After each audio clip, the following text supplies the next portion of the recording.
So, you seen good movies lately? Anybody? Anybody see any good movies?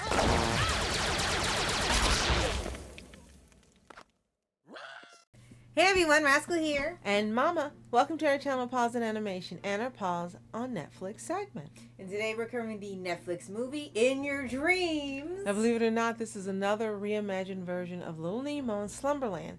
And this time it focuses on two kids who are concerned about their parents separating. Yeah. And they go to Slumberland to find the Sandman and stop it from happening. Yep. Just like the other version, it takes, the fun out of the story completely. But before we start, be sure to like, subscribe, in case you want some future podcasts and want to pause videos. And thank you so much for joining us today, subscribing, sharing our videos, commenting, everything you do, specials. We appreciate you so much. Thank you, thank you, thank you. Yes, we decided to go ahead and watch this when it originally came out. We didn't know what to think. We didn't know how it was going to be. And then we watched it. Yeah. It's, well, if you remember, Mama and I had covered this too. You're right. Both the original Little Nemo and Slumberland anime movie on Paws, and we actually covered the movie just called Slumberland that has Jason Momoa in it on Mama's channel for SOFHAB. And we really loved the original anime movie. It was fun. It was imaginative. Yeah, it's a little strange in terms of story, but you understood it was a dreamland and there were still lessons in it. The second movie with Netflix was trying to make a more grounded version. Yes, seriously. And trying to use the dreams as a coping mechanism for Nemo, who couldn't get over the loss of her father, and basically once again taking the fun out of it and trying to deal with internal trauma. Now, In Your Dreams does a different approach. Now this one is all animated, not anime, animated. But in this one, as the description said, the parents look like they're going to separate. And this is yet the second animated kids movie to focus on how kids should be dealing with divorce. The first one being Spellbound. Yep. And we didn't like that, and that's why we didn't cover it. Right. So for those of you not familiar with In Your Dreams, the film, it was released in 2025, adventure comedy film directed by Alex Wu and directed by Eric Benson from a script by Wu and Benson and a story by Wu, Benson, and Stanley Moore. That's interesting because, as we said, it's Nemo and Slumberland. Yeah. So literally. They're saying it was the original idea, but if you watch those two movies or even just one of them, you'll see that this movie was inspired, directly or indirectly, however you want to put it, by Nemo and Slumberland and Slumberland. Yep. So it was actually released in theaters. It had a limited release in November of 2025. And then they put it on Netflix 1 week later. It said it received generally positive reviews from critics. We'll get to that in a little bit. Which is odd, yeah. It runs 91 minutes and no budget is given, and that's probably a good idea. Probably, yeah. It does have an interesting cast. We'll get to that later as well. And according to Rotten Tomatoes, who's still rotten, they gave it an 86% out of 68 critics' reviews that are positive. And I'll quote the quote. Harkening back to other classic animated adventures. No, it doesn't. It does. In Your Dreams adds imaginative flourishes to a familiar framework and delivers big-hearted family entertainment. What? Okay, I guess, yeah, family entertainment as the children have to just deal with divorce. And here's the thing. Before anyone says in the comments, well, I've dealt with divorce and it's not fair and I can relate to this very well and so on and so forth. We understand there's a lot of people out there, both adults and even kids now, who are children of divorce. And everyone has had different experiences with it. But the point of Little Nemo is that the original did attach things to the real world, but it was all in terms of Nemo learning lessons to improve himself, fixing mistakes, righting wrongs, telling the truth. The second movie was about not the lesson of becoming better, but the terms of coming to terms with trauma and letting go of the past. This one wants to grasp children of just, look, accept the fact that your parents don't really care about each other anymore, but they still love you. And that is really what the movie is trying to push hard, is that no matter what happened with the parents, they love the children, and you shouldn't be trying to force them to stay together when they're not happy. They're much happier when they're not together. And it's like, why are we bringing so much reality in this imagination movie? The title is almost ironic. In your dreams, your parents are going to stay together. I guess that's what it's saying. That's exactly what happened. And for me, when I'm watching, as you said, a fantasy movie, imagination movie, I don't want to see real life garbage. Sorry, people. Yeah. And sorry to those who wrote this. I don't want to see that. There is enough content, enough media of realistic stuff out there. Right. And it's almost like Hollywood and now animation is trying to keep people from having a way to relax and escape and be inspired and motivated and have hope. And most of all, be happy. It's almost like they don't want this anymore. Pretty much. So every They movie give the that illusion comes of it. out, and every movie that comes out has something in it. Is death or divorce or abuse and we'll just stop there. It's, Pretty much. It's all the things you're not looking to see in an animated film. And right now we're only speaking of animated. Right. So for us, we didn't enjoy the movie. No. That being said, I think the two children that voiced the two main characters were exceptional. Right, and they they did were a actual fantastic kids. job. They did a fantastic job, especially the one who's the little brother, Elias Jansen. I could have listened to him all day. He's absolutely adorable. He's like the Aretha character's Lincoln. adorable. And I do learn that in the end of the movie, they learn to be brother and sister and get along and support each other. That part's intact. Yes, and I do love that. The animation was okay. Yes. And the voice actors were fine. Yes, it's just pretty the content of the movie, the plot of the movie, the outcome of the movie, because it's very clear at the end, children don't get it, the audience gets it. The parents are divorcing. They're not getting back together. Right. It doesn't matter that they're going to make sure they all stay in the same city and live where they can see each other. Mm-hmm. They are not staying together. The only difference I could say is that was a positive is that they weren't at each other's throats and bickering and really, really being harsh. They were having really disagreements, and on one hand it's like, okay, well, they didn't go as far as us to just really be terrible and act like the kids were stupid. They were at least trying to tell the kids, like, look, things are probably going to change and we're going to prepare you for it. I do like they at least try to include the kids in the change. But on the other hand, our problem is that they usually have the couple split up in these movies that are married. One disagreement. That's it. And it's over. There is no reconciliation or getting over it, or it's just something minor. No. Oh, no. It just always ends with divorce. And it's really a bad picture it's painting that one unhappy thing will lead to this. And if it's that easy, how in the heck did they get married in the first place? Exactly. If it's that easy to break a couple up, how did they get married in the first place? How did they get along long enough to get married and have children? Which is the most ridiculous thing in the world, but this is the pictures they keep painting. Another thing is, it seems to be a big trope now where there's some type of book, the spell book or magic or book of the dead or something that they're entering in these movies, whether it's live action or animated. And children are getting a hold of the books and they're learning to do spells and use magic. And I'm not sure why.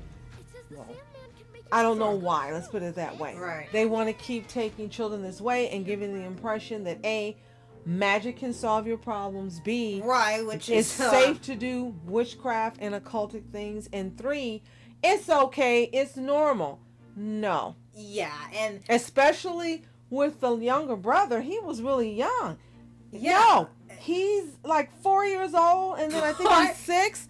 Yeah. Why are you promoting that this is okay? It isn't. Yeah. Children should be thinking about children things. And if you're 4 and 6, it's kindergarten and it's preschool and it's blocks and numbers and colors and having fun and playing and learning to who the heck your imaginary friend is and how to eat properly and use the bathroom and all those things. That's what being a child should be about. Not the things that are being pushed in Hollywood. And exactly. And now again, they're going into the animated realm. Exactly. And that's exactly what's happening in the movie. They give this part where they're in the dreamland, and all the stuff they dream about is based off things they had when they were younger all the way to the present time, which was a nice idea. But the problem is that the imagination land is not magic. You might say, hey, but they had talking cereal, they had a stuffed animal with baloney Tony, and people absolutely loved that character for whatever reason. They said he's an icon. They loved him. He reminded you of Donkey. Yeah, they immediately he became the instant favorite and thought he was hilarious.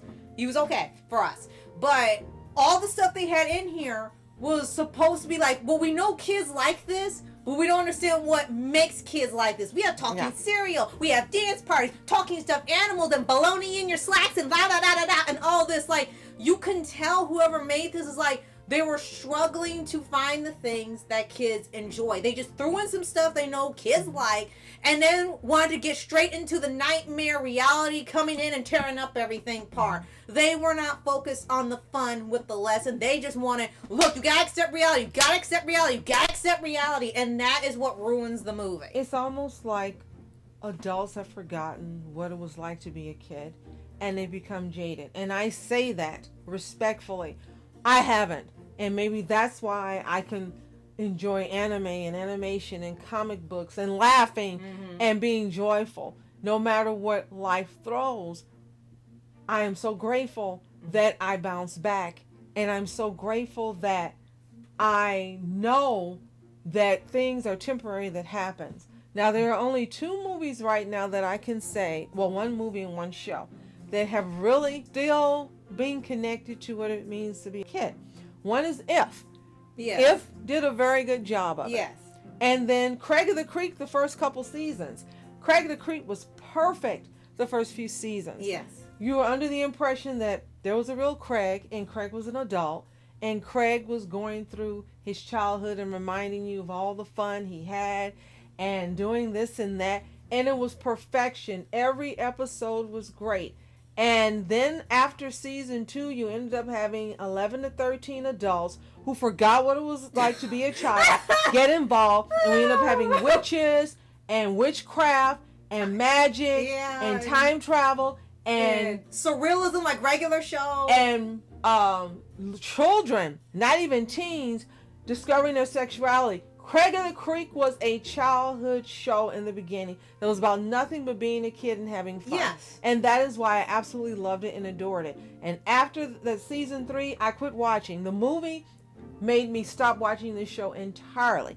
If writers, creators, directors, if you don't still remember what it's like to be a kid, if you don't respect children and their boundaries, because no child should be watching a movie that's under the age of 12 or 10, learning about, sexuality, sex, divorce, violence, abuse, and all of this. And it's not in that particular genre where it's to teach them or help them to be safe. Right. If it's supposed to be fun, none of that crap has any business being in a fun movie. Really? So if you don't remember what it's like to be a child, step away from the script. Step away from the movie, let someone else do it, or don't make it. And that is how I feel. Don't at me.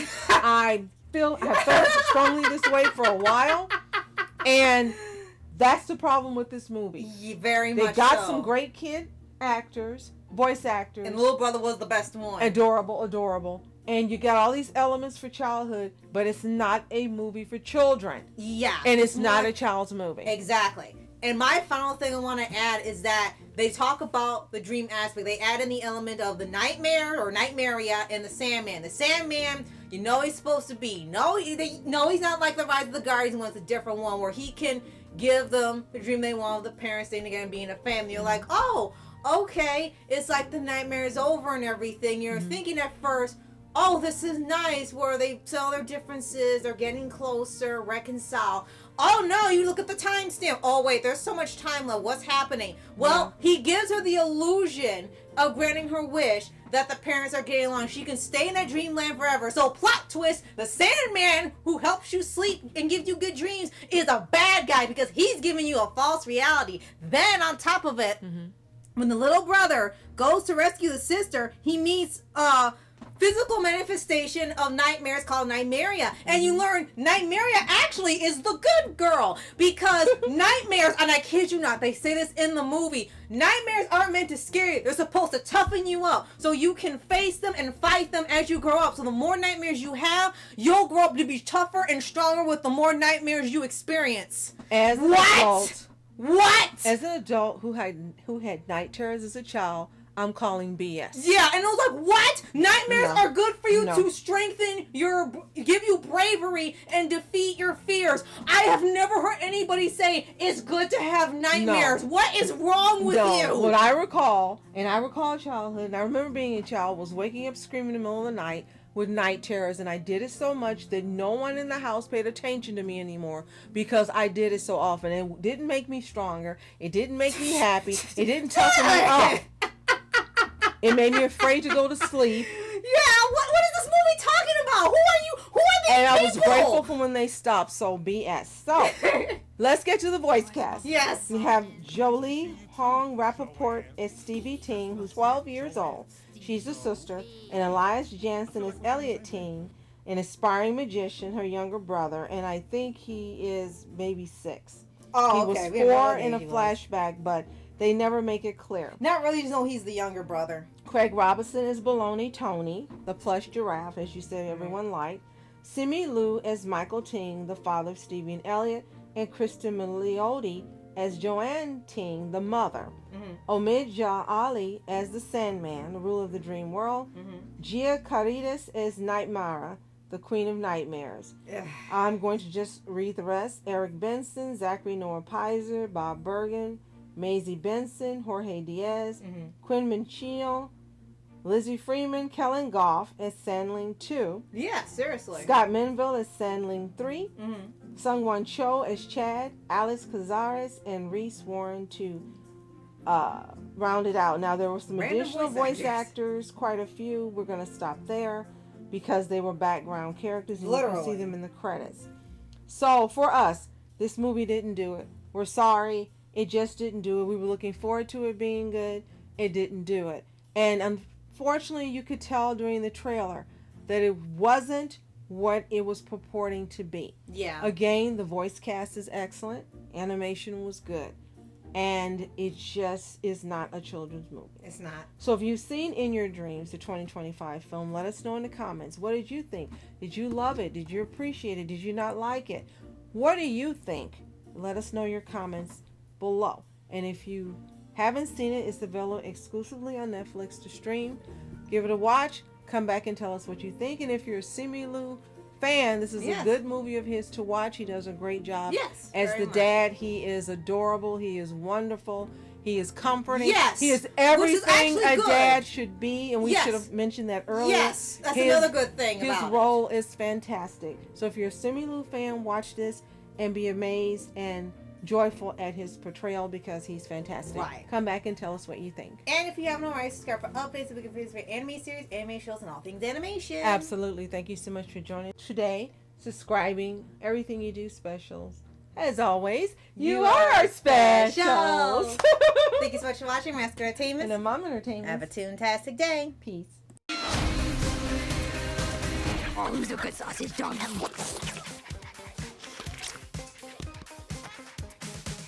What a weird kid.